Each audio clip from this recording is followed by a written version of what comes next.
অনুমতি ছাড়াই ঘরে ঢুকে নারীদের ভিডিও ধারণের অভিযোগ। অনুমতি নিয়ে প্রশ্ন করতেই ক্যামেরা বন্ধ, এরপর রেস্টুরেন্ট থেকে বেরিয়ে যাওয়ার হুমকি। ডিভাইসটি বাইরে রাখুন। ওদের ইস্যু হচ্ছে প্রোডাক্ট সেল করা, as like same kind of product. হ্যাঁ, এই প্রোডাক্টগুলো ওরা সেল করে অনলাইনে, ওদের দেশে সেল করে। যে মেয়েদেরকে ভিডিও করে, মেয়েদের হাত ধরে। যদি কেউ আপনার অনুমতি না নিয়ে ঘরে প্রবেশ করে নারীদের ভিডিও ধারণ করে বিদেশে প্রকাশ করে, ভাবুন তো কেমন লাগবে আপনার। উত্তরার টেকপাড়ার বাসিন্দারা বলছেন এমনই অভিজ্ঞতার মুখোমুখি হচ্ছেন তারা। অভিযোগ কতটা সত্য, কি বলছেন স্থানীয়রা, পুলিশই বা কি বলছে, এসব প্রশ্নের উত্তর খুঁজতে দ্য নিউজ টিম ছুটে যান উত্তরার টেকপাড়ায়। অনুসন্ধানে স্থানীয়দের কাছ থেকে উঠে আসে একের পর এক অভিযোগ। তাদের দাবি, কিছু চীনা কন্টেন্ট নির্মাতা অনুমতি ছাড়াই মানুষের ছবি ও ভিডিও ধারণ করেন। এমনকি অনেক সময় নারী ও পরিবারের ব্যক্তিগত মুহূর্ত ক্যামেরাবন্দি করা হয় বলে অভিযোগ করেন কয়েকজন বাসিন্দা। আশায় আশা বলে লোকা মানে ঘরে লয়ে যাইতে বলে, এসবই আর কি বলে। ওরা যে মেয়েদেরকে ভিডিও করে, মেয়েদের হাত ধরে, বাসায় ঢুকে, বাসার ভিতর কি আছে না আছে এগুলা দেখে। আসলে এগুলো তো ঠিক না।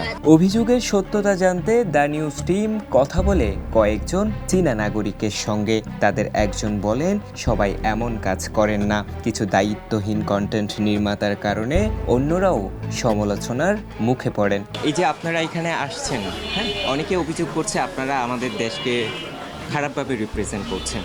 এই বিষয়টা কতটুকু সত্য? আমি আপনার দেশ সম্পর্কে কোনো নেতিবাচক মন্তব্য করিনি। তার ভাষ্য, আমরা বাংলাদেশে এসেছি আমাদের পণ্যের প্রচার করতে। আমাদের অনেক ব্লগার বাংলাদেশকে ইতিবাচকভাবে তুলে ধরেন। এখানকার মানুষের সংস্কৃতি ও জীবনযাত্রা আমাদের দেশের মানুষের কাছে পরিচয় করিয়ে দেন। গ্রামগঞ্জের যে স্কুলগুলো রয়েছে সেই স্কুলের ভিডিও কিন্তু আমরা দেখছি এবং তাদের সাথে কথা বলছেন, খুব সুন্দরভাবেই কিন্তু আমাদের দেশকে প্রেজেন্ট করছেন। ওদের ইস্যু হচ্ছে প্রোডাক্ট সেল করা, as like same kind of product. হ্যাঁ, এই প্রোডাক্টগুলো ওরা সেল করে অনলাইনে, ওদের দেশে সেল করে। এদিকে স্থানীয়দের অভিযোগের সত্যতা জানতে দ্য নিউজ টিম ছুটে যান উত্তরা পশ্চিম থানায়।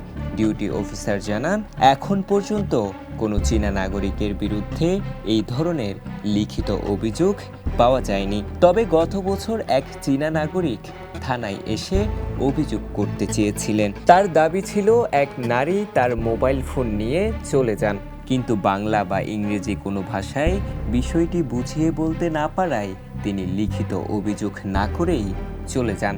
অভিযোগটা করছে কেন? ওরা অভিযোগটা আর করে নাই, কারণ যখন দেখছে যে সবটা ওদের বিপক্ষে চলে যাচ্ছে, তখন আর ওরা অভিযোগ করে নাই। আর চাইনি যে সেই চ্যাটজিপিটি ছাড়া কথাই বলতে পারে না। Now have time, okay, we can talk again, okay?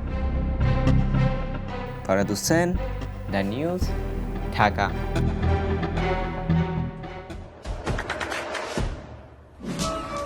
দেশে দেশে সবার সাথে দ্য নিউজ।